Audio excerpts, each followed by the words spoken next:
Hello, and thank you for joining me for this slightly atypical review. This review is for James Bradley's Ghost Species, and very unusually for this channel, this isn't a book that I have just finished. This is one that I read a couple of years ago. In fact, I probably finished this just before I started the Omnivorous Reader channel on YouTube, so it slipped through the cracks, as it were. Now, well, it's not a book that I read recently. It's a book that stayed with me in a few ways, not all of them great.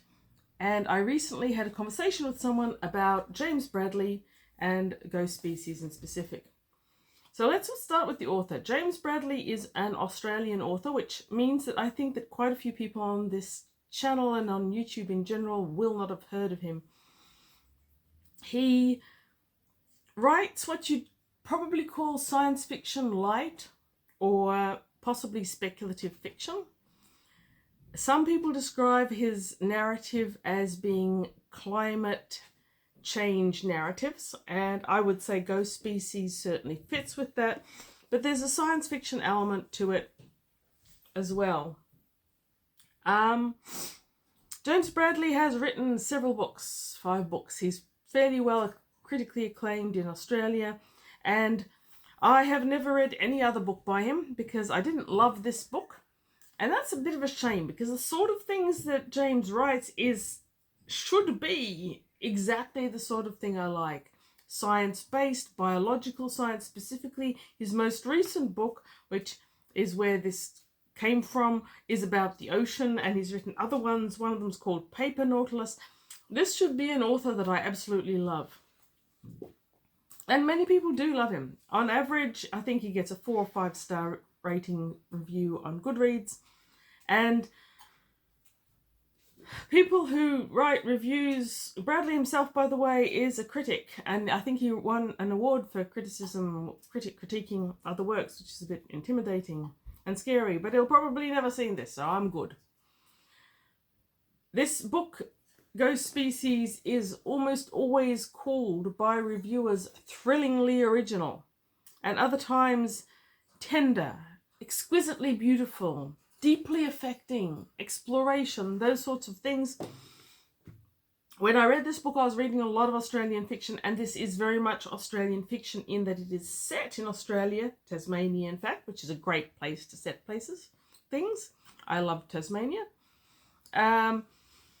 It's in the present or present adjacent in terms of biological science and technology, and in terms of the overall plot. So what I'm going to do is I'm going to talk a little bit about the book in general, the good things about it, and then I'm going to say spoilers, and I am going to say all the things that made me not rate this 4 or 5 stars, but rate it 3 stars and feel that I was being generous. This may turn into a bit of a rant because I felt quite strongly about this book. I've remembered it. In my world, that's an accreditation all on its own.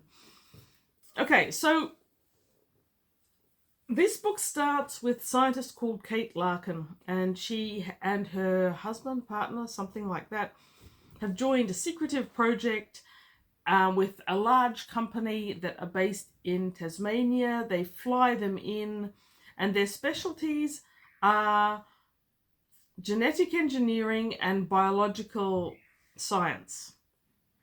So Kate and her partner, or what's his name? I've forgotten his name. Jay, that's it, are flown in to this facility to be interviewed, told about it, sounded out for the position. We're told that they're both key scientists in their own areas, but even so, I would say it's unusual for key scientists in biological research in Australia to be flown and put up in a place like Tasmania without knowing anything about it. So there they are interviewed by Davis, who is the head of the CEO, the head of the company. He's the CEO, he's the mind and creative investigator behind it, of the foundation. not at all threatening. It's a personal project. It's been developed by this very, very young magnate who made his fortune from apps, social media, electronica. When I first read this, I was thinking very much Mark Zuckerberg meets Bill Gates in terms of Davis and his company. Now, Kate and Jay have been asked in as leading scientists in their field, and they are being sounded out for this very long-term project. Now, I gather that their research grants have just fallen through and they're open to the notion. And the good things about this book is that I love this general concept, because we find out fairly early on, even on the back of it, that it's set against the backdrop of hastening climate catastrophe, and that the CEO, Davis, has already been responsible for bringing many species, animals and plants both, back from extinction. And he's got his own little enclave where they go for a walk and they see all these extinct and re-engineered plants. His next goal is to resurrect the Neanderthals, and there's various reasons for that. And that's on the back of the book too, so it's no spoilers. And all of these biological themes should be 100% my cup of tea. And in many regards, they were. I loved the concept. The writing was excellent. I've got no complaints at all about the writing. And regular viewers of this channel will know I can usually criticize the writing if I try hard. Here, I really can't. The plot was well plotted out, I guess. Well paced. I imagine that the back wall of James Bradley's study was filled with dots and connecting threads and maybe little pictures of trees and stuff. Anyway, so I liked all of that. I do disagree with every single reviewer and cover writer who call it thrillingly original. To me, this seemed to be a theme that I had read often, and I'm not just talking about Jurassic Park, Michael Crichton bringing things back from DNA. I'm talking about the whole concept of the moral dilemma of bringing things back, the moral dilemma of climate change and where that could go, the moral issues involved in bringing a species into a world that maybe doesn't entirely suit it. All of these seem to me to be fairly common themes, so not thrillingly original. Enjoyable, yes, not thrillingly original. I did like very much the way Bradley modernized these concepts, set them in Tasmania. Tassie tigers are indeed mentioned early on. Writing excellent, plot excellent. And it was a slow burn of a novel very much. So all of these things were good. The slow burn might have been just a little bit too slow for me and a little bit too little science. So it's a novel in sections. The first one is very heavily foreshadowing what comes later. Then we have the actual execution of, if you will, of the genetic project, which re-engineers the Neanderthals and how they do that. And then we've got the last section, the end, the middle section, the last section, toward the end. Anyway, this child is born.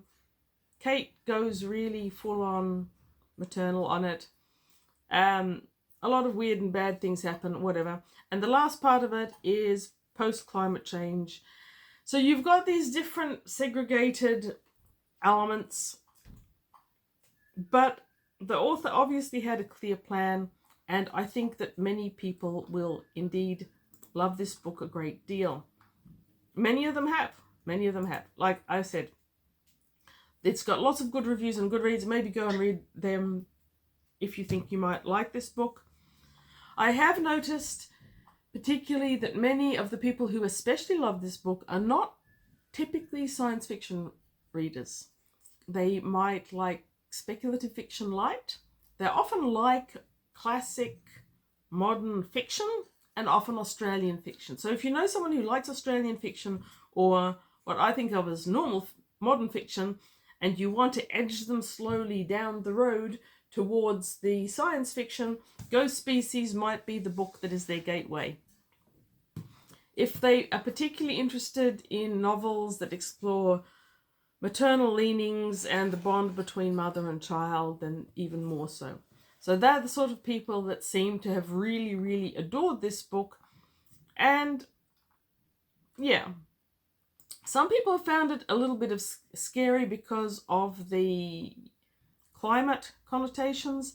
Again, I read a lot of climate change stuff, and a lot of it is classic. I've read worse. I didn't find anything particularly outstanding about the climate change concept, though the way in which it's formulated is kind of modern and perhaps leading edge. Anyway,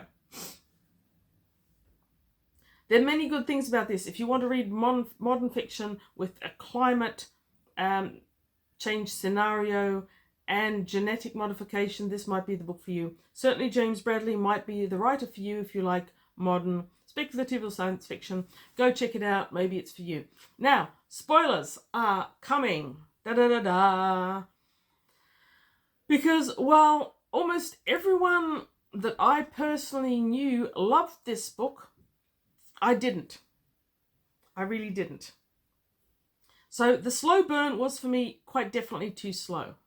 The foreshadowing in the first section seemed to be trying to introduce a nostalgic feel. I just found it tedious. I don't mind foreshadowing, but this was just a little bit too much foreshadowing.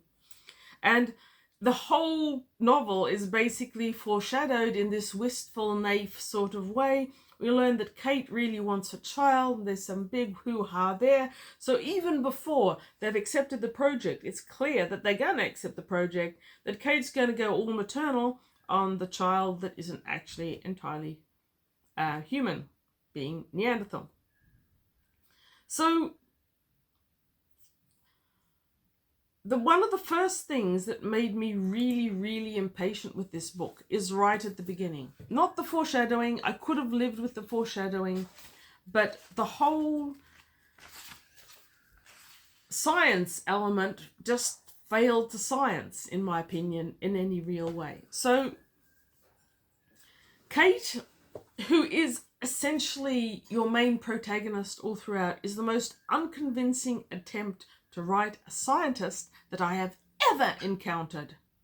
Ever. She just doesn't science. Let a top scientist in their field, and I've met a few, though I don't know most of them very well, are into their science. That is their life. They may have a hobby, they may go for walks on the beach in the morning with their dog, but essentially nearly everything about them is involved in their science. Kate doesn't even think about it most of the time. Jay also, her husband, is also meant to be top scientist in his field, but he barely is a feature. He barely appears, so who cares what he is? What scientists do is they think scientifically, and that seems to be a bit of an enigma to James Bradley. He didn't even try to portray it. Science thought their fields of science are the fields of science, how science relates to the world, how science relates to them. It's just blur, nothing at all. So in the opening chapters, when Kate and Jay are being talked to through the project, they display no interest in the science of it at all. And the budget isn't mentioned. I mean, I'm sorry, but in the real world, budget and timelines, they're big. He could have at least acknowledged the fact that budgets exist, surely. I don't know. No interest in the science, no interest in the budget, no interest in the timeline. I was kind of pulling my hair out over that. It was just so wishy-washy and waffly. Now, Davis then takes them for a walk through the bush where he has planted and done all these major genetic modifications of the trees, of the bushes, of the animals. And he points out the ones that have been brought back from extinction. What do Kate and Jay think about? How pretty the sunset is. Not one question about how you brought this tree back from total extinction. I had questions. I'm not even a geneticist. I had so many questions and so much curiosities about how did you choose this particular plant? How did you get around the fact that you had to nurture this egg? All these things. Kate goes, oh, isn't the sunset pretty? That's not a scientist. That's a travesty. travesty of nature. Jay burbles about how amazing it is. Kate thinks about how artistic a dying eucalypt is. They're beautiful. Whatever. Anyway, Kate, who is our primary character, and I don't know if this is just because a man writing a woman. Some people can, some people can't. I've never read any more by this author, so maybe that's the problem. Maybe I just need to read one of his books where he's written a male protagonist. But Kate is a limp noodle of a character. She is intensely annoying. Now, I can live with limp noodles if that suits the story, but there's no smidgen of scientist, and there's no smidgen of character. The heavy foreshadowing in the beginning is every single one as a variation of one of the two men mentioning some variation on, I know how hard this must be for you. Oh, you reckon she might have lost a child, had a miscarriage? It must be very difficult for you. Foreshadowing out the wazoo. So, obviously at this point, it was obvious to me that we were about to experience one of my least favourite and I feel most overused tropes. Woman with reproductive issues bonds with genetically modified or someone else's child. There's nothing unusual about this theme. It's well past its due date. There are plenty of books that do it really, really well, but with all the foreshadowing, I was pretty sure this wasn't going to be one of them. So Kate and Jay's relationship is on the rocks. Couldn't we all see that one coming? Kate bonds with the child. Yawn. Kate kidnaps child so it can grow up having a normal life, growing up in a small country town as a visible Neanderthal called Eve or Lucy or something like that. I think Eve. Let's pause for thought here, girls and boys. Rural Tasmania is rural. Bring in a child that looks like a Neanderthal. How normal a life do you think they're getting there? Anyway, kids aren't my thing. And this early part is basically about a woman and her baby on the run. And I don't care about babies, so I don't want to know how she nursed it. And unfortunately, this is over 100 pages of this book that is only 269 pages long. So if you aren't that much into woman trying to deal with baby that isn't her baby, oh, horror, babies get sick, all that sort of stuff, this might not be your book. If you like that mother-child dynamic, maybe, but whatever. On page 104, we find out that they knew where she was all along, and I was so shocked and I was so horrified, and that was a real plot twist. Not at all. Tasmania's tiny. You can't go for a walk down the lane with your dog without the whole island knowing it. And we're talking about the CEO of a major corporation who's got this much power and money. Of course he knew where you were. How can anyone, even as stupid as Kate is, think for a second that they didn't? Anyway, she and the kid, who's now at the talking stage, are now taken back to the compound. Whatever. Page 175 has the catchy title of I Was a Teenage Neanderthal. I feel that this whole book was created so that he could write that title. This is where we shift from the point of view of Kate, the unscientifically minded wet noodle who hasn't scienced once in nearly 200 pages, to that of Eve, and that's a bit of a relief. Growing up is interesting. Growing up set up against the accelerated climate change, we suddenly got an actual plot. Bit too little, bit too late to hook me, but from there on it was actually a great book. I just did not start early enough for me, and I was already irate with it by the time the good bit started. So, in the early chapters we know about climate change and how it's affecting things, and we know that part of this whole desire to genetically modify and bring back from the dead species is to cope with climate change, including the Neanderthal bit, because Neanderthals might be better suited to cope with the new environment. How that's going to work with just one of them, I don't know. But again, let's try and science this one out. So the climate change here, it suddenly accelerates. In the early part of the book, this part of the book, they know about climate change like we here in 2024 know about climate change, or I think this was written in 2021, so that level. But in the last part of the book, where it actually gets interesting and we finally have a story that I enjoyed, Suddenly, everything accelerates. The sea levels rise, the ice melt reaches that critical point where you can't not know it's happening, and social collapse starts, which will happen once sea levels start rising so dramatically that governments can't make up for the services loss and the housing loss and all the other losses that will occur. Now, the way Bradley portrays this sudden acceleration of social change with speed and intensity is actually quite chilling and very well done. I loved that. Just as I imagine they will be if they do catch up with us at some stage. So that was speculative fiction at its best. Unfortunately, my takeaway message from this book tends not to be the end bit, the good bit, where you've got Lucy, or is it Eve? Eve, that's it. Trying to deal with life on her own. Kate, I can't remember what happens to Kate, but she isn't there anymore.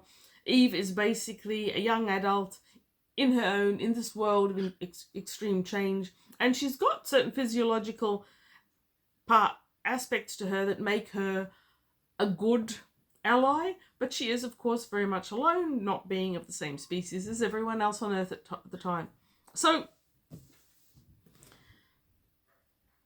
as a science fiction book, it's a fail because there's virtually no science. But as a soft speculative fiction book, it is well done. As an exploration about what humanity is or isn't, what with Kate and her baby Eve, who's a different species, that's pretty well done, and that's pretty good. And the sudden acceleration and destructive climate change at the end, also very good. I don't love this book. I just don't. And as a consequence, I am very leery of reading any more James Bradley. If you, watching this, have read more James Bradley, if you have read Ghost Species and another one of his book, I would particularly love to hear you. If you can see what I mean about this book failing for me, and you've read another one that you think might work for me, I would love to hear it. If you've got any other James Bradley book that you loved and any part of this resonated with you, please tell me what it is. I feel that it's a bit of a lack in me that we've got this well-known Australian author of science fiction-y, speculative fiction-y, climate change-y stuff who I just haven't bonded with, and I would like to. So anyway, thank you for listening to this rant and review, and see you again. Read good books. Maybe not Ghost Species. Let's be honest, it's not that good a book. Read good books. Bye.